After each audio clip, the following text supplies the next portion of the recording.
তো সুপ্রিয় শিক্ষার্থীবৃন্দ, আমাদের তোমরা 22 সালের এইচএসসি পরীক্ষায় অংশগ্রহণকারীদের জন্য অ্যাসাইনমেন্টের তৃতীয় সপ্তাহ বাংলার বিষয় হচ্ছে বফলা, মফলা ও জফলার উচ্চারণ সূত্র এবং গদ্য ও কবিতা থেকে বাছাইকৃত শব্দের উচ্চারণ। তাহলে এটা হচ্ছে তোমাদের অ্যাসাইনমেন্টের বিষয়। এই বিষয়ে তোমাদের এই অ্যাসাইনমেন্টের নম্বর হচ্ছে সর্বোচ্চ 18 নম্বরের অ্যাসাইনমেন্ট তৈরি করবে, কিন্তু আমরা নম্বর দিব না, আমরা দিব যারা 15 থেকে 18 পাবে তারা হবে অতি উত্তম, যারা 11 থেকে 14 পাবে তারা হবে উত্তম, যারা হচ্ছে 7 থেকে 10 পাবে তারা হচ্ছে ভালো, এবং যারা 10 এই যে 7 এর নিচে পাবে, 0 থেকে 6 পাবে, তাদের অগ্রগতি প্রয়োজন লিখে তাদেরটা আমরা ফেরত দেব বা তাদেরকে আবার নতুন করে লিখে জমা দিতে হবে। তাহলে যে কারণে এই অ্যাসাইনমেন্টটা ভালো করে তোমাদের বুঝতে হবে, কারণ অর্থাৎ এই অ্যাসাইনমেন্ট জমা দিয়ে কেউ ফেল করতে পারবে না। যদি খারাপ করে তাহলে তাকে আবার নতুন করে অগ্রগতি করে এই অ্যাসাইনমেন্টটা জমা দিতে হবে। সেক্ষেত্রে তোমরা আবার এই ক্লাসে আমরা ফেসবুক পেজে দিয়ে রাখবো, তোমরা সেটা দেখে আবার তোমার কাজটা নতুন করে করতে হবে। এখন এই অ্যাসাইনমেন্ট লেখার কারণে আমাদের শিক্ষার্থীরা কি শিখবে বা বিষয়বস্তুটা কি এবং এটার শিখন ফল কি, এটা থেকে আমরা কি শিখবো। শিখন ফলটা হচ্ছে প্রমিত বাংলা উচ্চারণের নিয়মগুলো উল্লেখ করতে পারবে। প্রমিত বাংলা উচ্চারণ, এখন বাংলা উচ্চারণ আর প্রমিত বাংলা উচ্চারণ এটির পার্থক্য কি? বাংলা উচ্চারণ হচ্ছে বাংলা ভাষায় আমরা যারা কথা বলি সবাতেই বাংলা উচ্চারণ করি, কিন্তু এই বাংলা উচ্চারণ আবার প্রতি 5 মাইল ব্যবধানে উচ্চারণগুলো বদলে যাচ্ছে। একই শব্দের উচ্চারণ এক এক অঞ্চলের মানুষ এক এক রকম করে উচ্চারণ করছে, কিন্তু একটি রাষ্ট্র চালানোর জন্য যখন রাষ্ট্রের ভাষা বাংলা, রাষ্ট্রের সবাই যদি একই রকম কাজ না করি, তাহলে রাষ্ট্রীয় যে কার্যক্রমগুলো তখন আমরা সে যে ভাষাটা ব্যবহার করবে ওটাকে বলা হচ্ছে প্রমিত ভাষা, স্ট্যান্ডার্ড ল্যাঙ্গুয়েজ বা প্রমিত ভাষা বা মান ভাষা। কেমন এই প্রমিত উচ্চারণগুলো একই রকম করার চেষ্টা করব। আমরা কেউ কাপ্তাইকে হাপ্তাই বলবো, কিন্তু আমরা লিখবো কাপ্তাই। কেমন এই যে এরকম করে আরো অনেকগুলো উচ্চারণ এক এক অঞ্চলে এক এক রকম আছে, এবং একটু অঞ্চলের ব্যবধান হলেই শব্দগুলো বদলে যাচ্ছে, কিন্তু আমরা প্রমিত উচ্চারণ রাষ্ট্রীয় কাজে একই রকম করে উচ্চারণ করব। রাষ্ট্রীয় সম্প্রচার মাধ্যমে, রাষ্ট্রীয় কোনো জায়গায় বক্তৃতা দিতে বা আবৃত্তি করতে বা ইয়েতে আমরা একই রকম যাতে উচ্চারণ করতে পারি, সে কারণে এই বিষয়টি। এবং তোমরা জানো যে আগের দিনে অনেকগুলো বিষয় আমাদের লিখতে হতো, কিন্তু এখন অনেক বিষয় লেখার প্রয়োজন হয় না, আমরা মুখে উচ্চারণ করলেই কাজটা হয়ে যাচ্ছে, না লিখেও আমরা ভিডিও ক্লিপ পাঠিয়ে দিতে পারছি। এবং তোমরা জানো যে এখন সফটওয়্যার এত ডেভেলপ করেছে যে আমরা গুগল সফটওয়্যার ব্যবহার করে আমরা মুখে কথা বললে ওটা টাইপ হয়ে যায়। আগে টাইপ শিখতে হতো, অনেক কষ্টের কাজ, ওদের ভবিষ্যতে টাইপ শেখাই লাগবে না, তুমি মুখে কথা বলবে আর বাংলা অপশনটা সিলেক্ট করে রাখবে, অমনি ওটা টাইপ হয়ে যাবে। সেক্ষেত্রে তোমাকে প্রমিত বাংলা উচ্চারণ খুব গুরুত্বপূর্ণ ভূমিকা পালন করবে।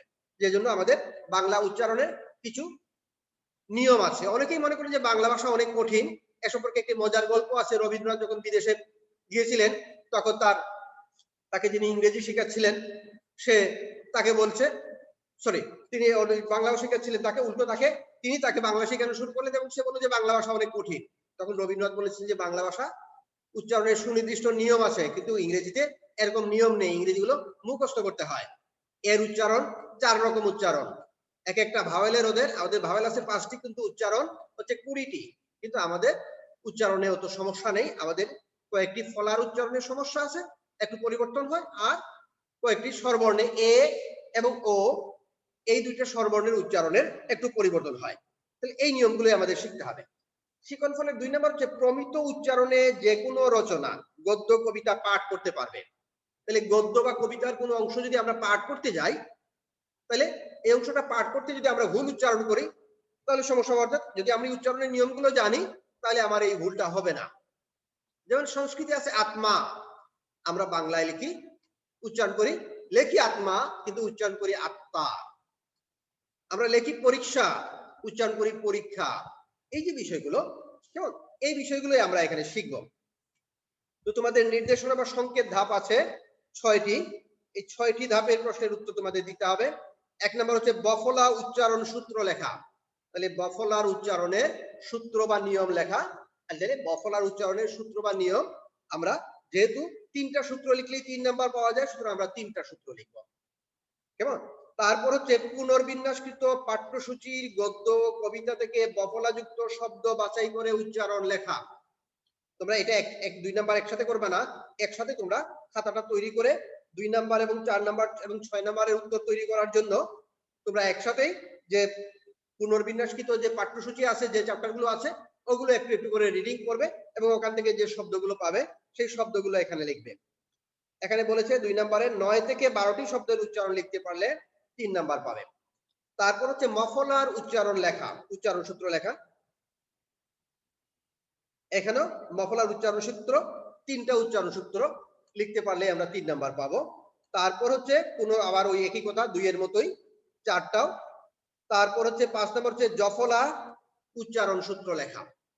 এখন এই উচ্চারণ সূত্র লিখবো এবং শব্দগুলোর উচ্চারণ লিখবো। তাহলে বফলার উচ্চারণ সূত্র কি? তাহলে আমরা প্রথমে লিখবো বফলা। শব্দের প্রথমে বফলা থাকলে তা উচ্চারিত হয় না। তাহলে এরকম আমরা কিছু উদাহরণ দেব, যেমন স্বাধীনতা। এরকম শব্দের প্রথমে বফলা থাকলে বফলা উচ্চারিত হয় না। তারপর যে সংযুক্ত বর্ণের সাথে বফলা থাকলে বফলা উচ্চারণ হয় না, যেমন দ্বন্দ্ব, দয় বফলা দৈত্যে ন দ সংযুক্ত বর্ণ, তার সাথে একটা ব আছে, ওই ব এর উচ্চারণ হয় না। তাহলে তুমি যে সূত্রটা লিখবে সেই সূত্রটা তুমি বুঝছো কিনা এইটা বুঝে তোমাকে লিখতে হবে। তারপর উৎ উপসর্গের সাথে বফলা যুক্ত হইলে বফলা উচ্চারিত হয়। উৎ যুগ বাহু, উদ্বাহু। দয়ের সাথে বফলা যুক্ত হলে বফলা উচ্চারিত হয়। এরকম একটা। তাহলে এই 3টা আমাদের হয়ে গেল। এছাড়াও আমরা 4-5টা আছে, ওখান থেকে তুমি বাছাই করে যেগুলো 3টা তুমি নেবে। যেমন কোন কোন বর্ণের সাথে বফলা যুক্ত হইলে বফলা উচ্চারিত হয়, যেমন গ, ও, ম, এই শব্দগুলোর সাথে গ, ও, ট, ম, ল, এই শব্দের সাথে বফলা যুক্ত হইলে বফলা উচ্চারিত হয়। যেমন ব, ব, আব্বা, বফলা উচ্চারণ হয়। অম্বা, ম, ব, বফলা। বিম্ব, লম্ব, ম এর সাথে বফলা হলে বফলা উচ্চারণ হয়। তাহলে বফলা উচ্চারণ হয় কোন কোন জায়গায়, কোন কোন জায়গায় হয় না, আর এই বিষয়গুলোকে আমরা খেয়াল করতে হবে।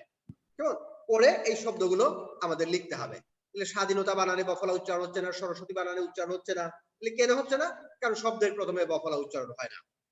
কেমন সাধারণত বফলা উচ্চারণ হয় না, আর হয় কোন কোন জায়গায়, এটা আমরা কয়েকটা নিয়ম দিয়ে আমরা এরকম করে 3টা নিয়ম লিখবো। কেমন শুধুমাত্র সূত্র লিখতে বলছো, ওখানে উদাহরণ দেওয়ার দরকার নেই। তারপরে তুমি 9 থেকে 12টা শব্দ লিখবে। এবার এই 12টা শব্দ তোমাকে বই থেকেই খুঁজে বের করে তোমাকে লিখতে হবে, এবং এই এই বের করতে গিয়ে তোমাকে ওই গল্পগুলো এবং কবিতাগুলো আরেকবার পড়তে হবে। নাটক থেকে নেওয়া যাবে না, কিন্তু বিশ্বাসঘাতক নেওয়া যাবে না, স্বাধীনতা নেওয়া যাবে না, ওটা সিরাজউদ্দৌলা নাটকে আছে। তোমাদের এখানে বলে দিয়েছে গদ্য এবং কবিতা থেকে। তাহলে গদ্য এবং কবিতা থেকে কমপক্ষে 9টা শব্দের উচ্চারণ যদি তুমি বফলাযুক্ত শব্দ খুঁজে বের করতে পারো, তাহলে তুমি এই নাম্বারটা পাচ্ছ। এবং যেহেতু তোমাদের বই থেকে খুঁজে বের করার বিষয়, সুতরাং এই অংশের আনসারটা আমাদের বলে দেওয়া যাবে না। 3 নাম্বার হচ্ছে মফলা উচ্চারণের নিয়ম লেখো। মফলার ক্ষেত্রে কিন্তু একটু ব্যতিক্রম আছে। মফলার উচ্চারণ অনেক সময় না হলেও, যখন মফলা থাকে তখন মফলার উচ্চারণ না হলেও এই বর্ণটি একটু নাসিক্য বা অনুনাসিক হয়, এবং অনুনাসিক বোঝানোর জন্য, অনুনাসিক ধ্বনি বোঝানোর জন্য একটি চন্দ্রবিন্দু দিতে হয়। অনুনাসিক মানে নাক দিয়ে বাতাস বের হয়, আর আমরা জানি যে চন্দ্রবিন্দু মানে হচ্ছে নাক এবং মুখ। তোমরা অনেকেই জানো এই যে চন্দ্রবিন্দু, চন্দ্রবিন্দু মানে হচ্ছে নাক এবং মুখ। কেমন তাহলে চন্দ্রবিন্দু হচ্ছে নাক এবং মুখ। এই চন্দ্রবিন্দু দিয়ে আমরা নাসিক ধ্বনি বুঝাবো। যেমন কি রকম, এখন যেমন আমরা লিখলাম, আমরা লিখি স্মরণ, হচ্ছে সমরণ, কিন্তু এটা উচ্চারণ আমরা লিখবো দৈত্য স, চন্দ্রবিন্দু, রয়কার, ন, হর্ষচিহ্ন, স্মরণ। এই এতটুকু লিখলেই 1 নাম্বার, এটা ব্র্যাকেট দিব।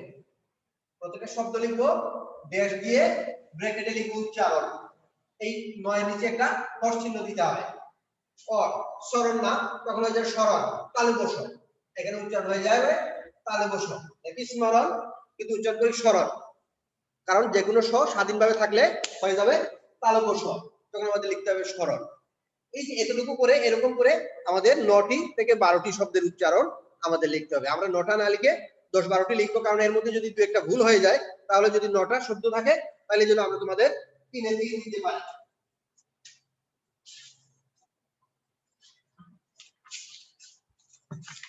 তারপরে এবার আমরা পাঠ্য বই থেকে এরকম শব্দগুলো নিব। এবার হচ্ছে জফলার উচ্চারণ, সরি মফলার উচ্চারণের আমরা কিছু নিয়ম। তাহলে আমরা বললাম যে কোন কোন বর্ণে মফলা থাকলে উচ্চারণ হয় না, কোন কোন বর্ণের সাথে কখন কখন মফলা থাকলে উচ্চারণ হয় না। শব্দের প্রথমে থাকলে উচ্চারণ হয় না, শুধুমাত্র দ্বিত্ব হয়। কিন্তু শব্দের শেষে মফলা থাকলেও উচ্চারণ হয় না, কিন্তু ওই বর্ণ দ্বিত্ব হয়। দ্বিত্ব মানে ডবল হয়। যেমন আমরা লিখতে পারি আত্মা। সংস্কৃতে যখন পড়বো তখন হবে আত্মা, হিন্দিতেও হবে আত্মা, কিন্তু বাংলায় যখন পড়বো তখন এটা উচ্চারণ হচ্ছে আ, ত নিচে হর্ষ চিহ্ন আর একটা তো আকার আর চন্দ্রবিন্দু, আত্মা। তাইলে এই তটা কি হয়ে গেল, ডবল হয়ে গেল। ডবলের নাম হচ্ছে দ্বিত্ব। এই ডবলকে বলা হচ্ছে দ্বিত্ব হয়। তাহলে এটা একটা নিয়ম, এইটা একটা নিয়ম, দুইটা নিয়ম হয়ে গেল। শব্দের প্রথমে মফলা থাকলে উচ্চারণ হয় না, শুধুমাত্র একটু নাসিক্য হয়। শব্দের শেষে বা মাঝে মফলা থাকলে উচ্চারণ হয় না, কিন্তু এই বর্ণ দ্বিত্ব হয় এবং নাসিক্য হয়। এখানে শুধু নাসিক্য হয়, এখানে দ্বিত্ব হয় এবং নাসিক্য হয়। তাহলে দুটো আলাদা সূত্র। 3 নাম্বার হচ্ছে গ উ ট ম ন ন ল। একটু লিখে রাখতে পারো, আমাদের 8 এর বইয়ে এগুলো দেয়া আছে। 9 10 এর বইয়ে বিষয়গুলো নেই, ক্লাস 8 এর বইয়ে আছে এবং ইন্টারের বইয়ে আছে। গ ম ট ম ন ন ল। এর সাথে মফলা যুক্ত হলে মফলার উচ্চারণ হয়। যেমন গ দিয়ে গয়ে ময়ে, বাগ্মি উচ্চারণ হচ্ছে গ আকার, গ হস্তিন, ময় রস্বইকার, ময় রস্বইকার, বাগ্মি। বাং ও দিয়ে বাংময়, বা ও ম অন্তুষ্টয়, উচ্চারণ হচ্ছে বাংময়।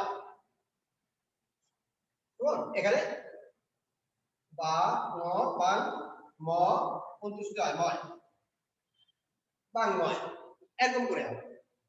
এরকম ম দিয়ে ম ম আম্মা জন্ম, ন দিয়ে নয় ময়ে জন্ম, ল দিয়ে ল ম গুল্ম, ল এবং ম দুটোরই উচ্চারণ হয়।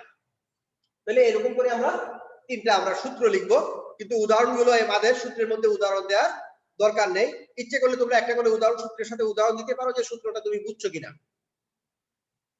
সূত্রের সাথে আমরা প্রত্যেকটা সূত্রের সাথে একটা করে উদাহরণ দিলে আমরা সূত্রটা বুঝতে পারলাম কিনা এটা স্পষ্ট হবে, বা পরবর্তী সময় তুমি সূত্রটা যে বুঝেছো এই জন্য সূত্রের সাথে একটা উদাহরণ দিতে পারো। কিন্তু এর পরের পয়েন্টে গিয়ে তুমি এই নিয়মের বইয়ে থেকে এই শব্দগুলো তোমাকে তুলে আনতে হবে এবং এটার উচ্চারণ লিখতে হবে। তারপরে আসছে জফলাযুক্ত শব্দ। জফলাযুক্ত শব্দের উচ্চারণ কি হয়? আচ্ছা, মফলা আরেকটা সূত্র আমি বলে নিই। মফলাযুক্ত আবার আরো কিছু শব্দ আছে, নাম শব্দ বা তৎসম শব্দে মফলা থাকলে মফলা উচ্চারণ হয়। যেমন কাশ্মীর, সুস্মিতা, সুচিস্মিতা, এ ধরনের নামবাচক শব্দে যদি মফলা থাকে তাহলে মফলার উচ্চারণ বজায় থাকে। বজায় থাকে মানে উচ্চারণ হয়। তাহলে মফলা উচ্চারণের ক্ষেত্রে আমরা একটা পেলাম, শব্দের প্রথমে থাকলে মফলা উচ্চারণ হয় না, শব্দটি একটু নাসিক্য হয়। শব্দের মাঝখানে থাকলে বা শেষে থাকলে মফলা উচ্চারণ হয় না, শব্দটি দ্বিত্ব হয় এবং নাসিক্য হয়। আর এই শব্দগুলোতে গ ম ট ম ন ন ল এর সাথে মফলা যুক্ত হইলে মফলা উচ্চারণ হয় না। এই এবার আসবে জফলার উচ্চারণ সূত্র।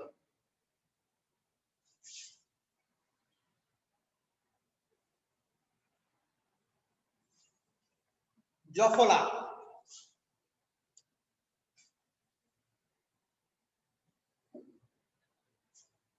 ব্যয় শব্দে জফলার উচ্চারণ লেখি ব্যয়, কিন্তু উচ্চারণ কি ব্যয়।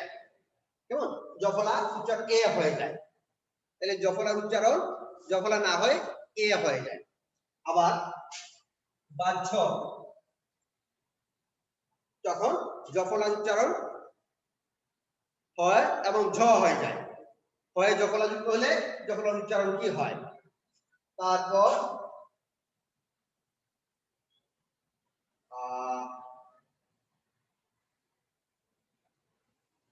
বাক্য যফলাযুক্ত শব্দ, তাহলে শব্দের শেষে যফলা থাকলে উচ্চারণ পয়ের উচ্চারণ দিতে হয়। লেখি বাক্য উচ্চারণ করি বাক্য, তাহলে কি হয়, তাহলে এইরকম আমরা তিনটা আমরা নিয়ম পেয়ে গেলাম। তাহলে শব্দের প্রথমে যফলা থাকলে যখন উচ্চারণ এ হয়, তারপর কখনো হয় যফলাযুক্ত হলে উচ্চারণ জ জ হয়ে যায়, জয়ের মহাপ্রান্তরী হয়ে যায়, আর অন্যের বর্ণের সাথে যফলাযুক্ত হলে এই বর্ণটি বৃত্ত হয়। এরকম আমরা তিনটা নিয়ম লিখবো। এবার এই নিয়মের সাথে মিলিয়ে আমরা বই থেকে কিছু শব্দ নেব এবং এই শব্দগুলোর উচ্চারণ আমরা লিখবো। আচ্ছা, এই হচ্ছে বিষয়টি। কেমন? তাহলে তোমাদের এই তিনটা প্রশ্ন এবং তিনটা প্রশ্নের সাথে বই থেকে তিনটা প্রশ্নের আবার কিছু উদাহরণ তৈরি করতে হবে। এভাবে তোমাদের এই প্রশ্নের উত্তরগুলো তৈরি করতে হবে। আচ্ছা, এখন এর মধ্যে তোমরা কেউ কোনো জায়গায় বুঝো না আছে কিনা, থাকলে একটু কথা বলো। আমি আবার বলছি, ফাঁকে আরেকটু বলে নেই যে তোমাদের অ্যাসাইনমেন্ট কভার পৃষ্ঠাটা তোমরা কভার পৃষ্ঠায় নিজ হাতে লিখবে। প্রতিষ্ঠানের নাম, তোমার নাম, অ্যাসাইনমেন্ট, রোল নাম্বার, সেশন, বিষয় এবং অবশ্যই তোমার একটি চালু করা মোবাইল নম্বর, যাতে অ্যাসাইনমেন্টের বিষয়ে তোমাদের যদি কারো অগ্রগতির প্রয়োজন হয় বা যদি ভালো না হয়, তাহলে আমরা যাতে তোমাদের বলতে পারি, তোমরা যেন এটা যোগাযোগ করে আবার সংশোধন করে আবার জমা দিতে পারো। এই জন্য মোবাইল নাম্বার অবশ্যই দেবে। আর অ্যাসাইনমেন্টের উভয় পৃষ্ঠায় কাগজে লেখা যাবে, তবে মার্জিন দিয়ে সুন্দর করে পরিষ্কার কাগজে লিখবে এবং অফসেট পেপারের কোনো প্রয়োজন নেই। এটা সরকারি নির্দেশ দেওয়া আছে, অফসেট পেপারের প্রয়োজন নেই। এই এবার তাহলে আমরা পড়লাম যে এটা কিন্তু সেকেন্ড পেপার অ্যাসাইনমেন্ট, কিন্তু এটা হচ্ছে সেকেন্ড পেপারের অ্যাসাইনমেন্ট। আগেরটা গিয়েছিল ফার্স্ট পেপারে, এটা হচ্ছে সেকেন্ড পেপারের অ্যাসাইনমেন্ট। এবার বলো, এবং সেকেন্ড পেপারে এই অ্যাসাইনমেন্ট গুলো তৈরি করার জন্য তোমাদের কিন্তু ইন্টারমিডিয়েটে বোর্ড স্বীকৃত কোনো ব্যাকরণ বই নেই, বোর্ডের স্বীকৃত কোনো ব্যাকরণ বই নেই। তবে এই প্রশ্নের আনসারের জন্য তোমাদের উচ্চ মাধ্যমিক লেভেলের বেশ কিছু বই আছে, ওখান থেকে করতে পারো। অথবা তোমাদের বাড়িতে বা আশেপাশে ক্লাস 8 এ পড়ুয়া ছাত্রছাত্রী যদি থাকে, 8 এ পড়ুয়া ছাত্রছাত্রীদের বইয়ে এই উচ্চারণগুলো দেয়া আছে। যদি তোমাদের ইন্টারমিডিয়েট সেকেন্ড পেপারের বই কেনা না থাকে, 8 এর বই থেকে তোমরা এই কাজটা করতে পারো। অথবা বাংলা একাডেমির আরেকটি বই আছে, বাংলা উচ্চারণ অভিধান, অথবা বাংলা একাডেমির বাংলা আধুনিক অভিধান। বাংলা একাডেমির বাংলা আধুনিক অভিধান, এই বইটা তোমরা প্রত্যেকে সম্ভব হলে সংগ্রহ করে নেবে। শিক্ষিত মানুষের বাড়িতে একটা বাংলা অভিধান থাকা দরকার। বাংলা একাডেমির সর্বশেষ প্রকাশিত যে বই অভিধান, সেটা হচ্ছে বাংলা একাডেমি আধুনিক বাংলা অভিধান। ওটার গায়ের দাম হচ্ছে 400 টাকা। কেমন? এটা তোমাদের রকমারিতে অর্ডার করেও তোমরা কিনতে পারো। বাংলা একাডেমি আধুনিক বাংলা অভিধান, তোমরা বাড়িতে বসেই তোমরা রকমারি থেকেও অর্ডার দিয়ে বা যে কোনো অনলাইন শপ থেকে অর্ডার দিয়ে তোমরা বইটা নিতে পারবে। ঠিক আছে? তো এই অভিধানেও শব্দগুলোর উচ্চারণ দেয়া থাকে। এর আগের যে অভিধান ছিল বাংলাদেশে, সেই অভিধানগুলোতে এর আগের যে তোমাদের যে অনেক অভিধান আছে বাংলা অভিধান, ওখানে কিন্তু ব্র্যাকেটে উচ্চারণ দেয়া নেই। আধুনিক অভিধানে উচ্চারণ দেয়া আছে। তো আধুনিক বাংলা অভিধান কিনলে একসাথে তুমি উচ্চারণও পেয়ে যাচ্ছ এবং শব্দটির অর্থ, ব্যবহার এগুলো তুমি জেনে যাচ্ছ। আর এইগুলো কাজ করার জন্য অথবা তোমার উচ্চ মাধ্যমিক পর্যায়ের যে মাহমুল হকের বাংলা ব্যাকরণ আছে, ব্যাকরণ ও রচনা রীতি, এগুলো বা যে কোনো একটি বই তোমরা কিনে নিতে পারো। আচ্ছা আচ্ছা, এই বিষয়ে আর কারো কোনো জিজ্ঞাসা আছে কিনা?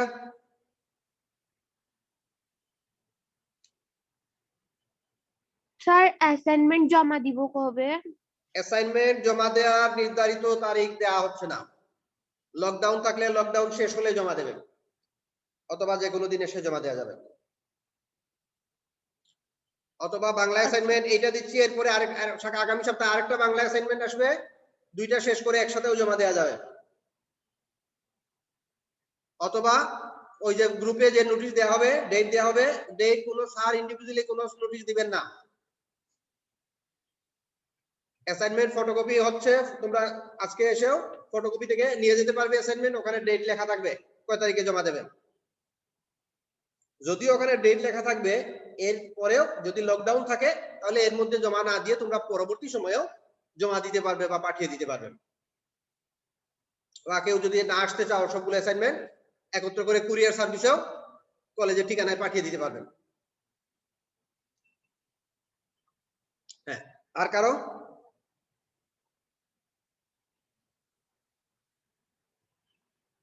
তাহলে আমরা এই চ্যাপ্টারটা পড়ছি মূলত উচ্চারণের জন্য। উচ্চারণ তোমরা শুধু লিখবে না, উচ্চারণ তুমি করতে পারো কিনা, একটু মুখে মুখে উচ্চারণ করবে, এবং উচ্চারণ করার জন্য যেটা করতে হবে সেটা হচ্ছে আবৃত্তি বা কোনো পাঠ, সরব পাঠ।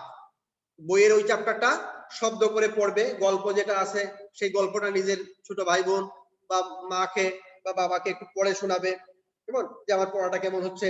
অথবা তোমরা এই পড়াটা দেখার জন্য তোমরা যে খবর পড়ার সময় যে সংবাদ পাঠিকারা কিভাবে সংবাদ পড়ছে এই বিষয়গুলো একটু খেয়াল করবে। শুধুমাত্র কিন্তু পরীক্ষায় উত্তর লিখার মধ্যে দিয়েই আমাদের শিখন ফল অর্জিত হবে না। পাশাপাশি আমাদের বাস্তব জীবনে আশেপাশে যে বিষয়গুলো আছে, যারা বিভিন্ন অনুষ্ঠানে বক্তৃতা করেন সেই বক্তৃতার সময় কিরকম করে উচ্চারণ করছেন, বা খবর পাঠক পাঠিকারা কিভাবে খবর পাঠ করছেন, বা নাটকের ডায়লগ কিরকম করে, নাটকের ডায়লগের ক্ষেত্রে অনেক সময় আঞ্চলিক উচ্চারণ ব্যবহৃত হচ্ছে বিভিন্ন সময়, তো যে কারণে আমরা নাটকের চেয়ে এই বিষয়গুলোকে আমরা বেশি করে প্রাধান্য দেবো। তোমরা যারা ইংরেজি শিখতে চাও সেক্ষেত্রে তোমরা যদি ইংরেজি সংবাদ শুনো তাহলে দেখবে যে খুব সহজে তুমি বুঝতে পারছো। এবং সেক্ষেত্রে ইংরেজি সংবাদ শোনার আগে প্রথমে যদি তুমি বাংলা সংবাদটা শুনে নাও, রাত্রে 8টায় বাংলা সংবাদটা শুনে নিলে আবার 10টার সময় ইংরেজি সংবাদ শুনতে গেলে, তাহলে তোমার দুইটা মিলিয়ে দেখবা যে তুমি সহজেই বুঝে যাচ্ছ জিনিসগুলো। আর কারো?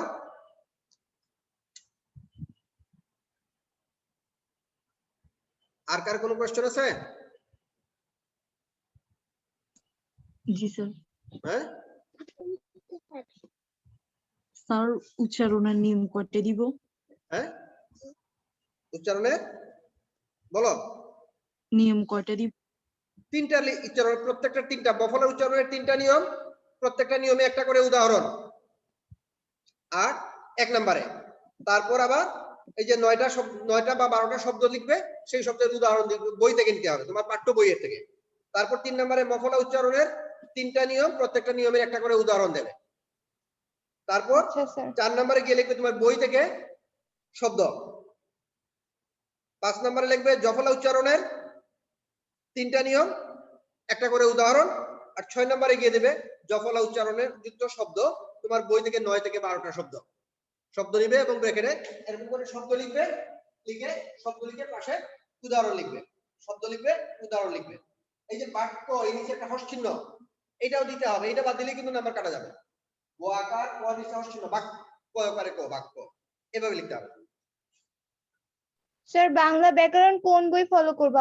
আমরা তো আগে মানে 9 10 এর বই পড়ছিলাম, এখন 9 10 এর বই থাকবে, ক্লাস 8 এর বইও এটা আছে। আর মাহবুবুল হকের বই আছে একটা, বাংলা ব্যাকরণ ও রচনা রীতি, অথবা যার যেটা ইচ্ছা, সমস্যা নেই। এই প্রশ্নের আনসার গুলো ক্লাস 8 এর বইও আছে। যারা নতুন করে কেনো নাই, এই মুহূর্তে কেনার দরকার নেই, এই মুহূর্তে ক্লাস 8 এর বই যদি আশেপাশে কারো থাকে সেখান থেকেও নিতে পারো, অথবা মাহবুবুল হক এর বাংলা ব্যাকরণ ও রচনা রীতি বই প্রকাশনী থেকে এটা নিতে পারো। তারপর আছে আলাউদ্দিন আল আজাদের আছে লেকচার পাবলিকেশনস এর বই, সেটাও নিতে পারো, যার যেটা ভালো লাগে। এছাড়াও বাজারে আরো অনেকগুলো বই আছে, হায়াত মাহমুদের বই আছে, ডক্টর শাহজাহান মনিরের বই আছে, হ্যাঁ, যার শরদিন্দু ভট্টাচার্যের বই আছে, কেমন যার যেটা ভালো লাগে যে কোনো একটা নিলেই চলবে। তবে আমাদের ওই যে 3টা উচ্চারণ, তুমি উচ্চারণের নিয়ম যখন লিখবে তখন অবশ্যই বুঝে লিখবে, এবং এক্ষেত্রে যদি কেউ না বুঝো তাহলে আমার সাথে কথা বলতে পারবে, যে কোনো সময় ফোন করে বা বাসায় এসে দেখা করে কথা বলতে পারবা, ফোনেও বিষয় নিয়ে কথা বলা যাবে, যে কোনো সময় যে কেউ কথা বলতে পারবা। ঠিক আছে? আচ্ছা স্যার। আচ্ছা, ভালো থেকো সবাই। হ্যাঁ, ক্লাসটা শেষ করছি আজকে, সবাইকে ধন্যবাদ। আর প্রয়োজনে ফোনে কথা বলো, তোমাদের সবার কাছে আমার ফোন নাম্বার তো দেয়াই আছে।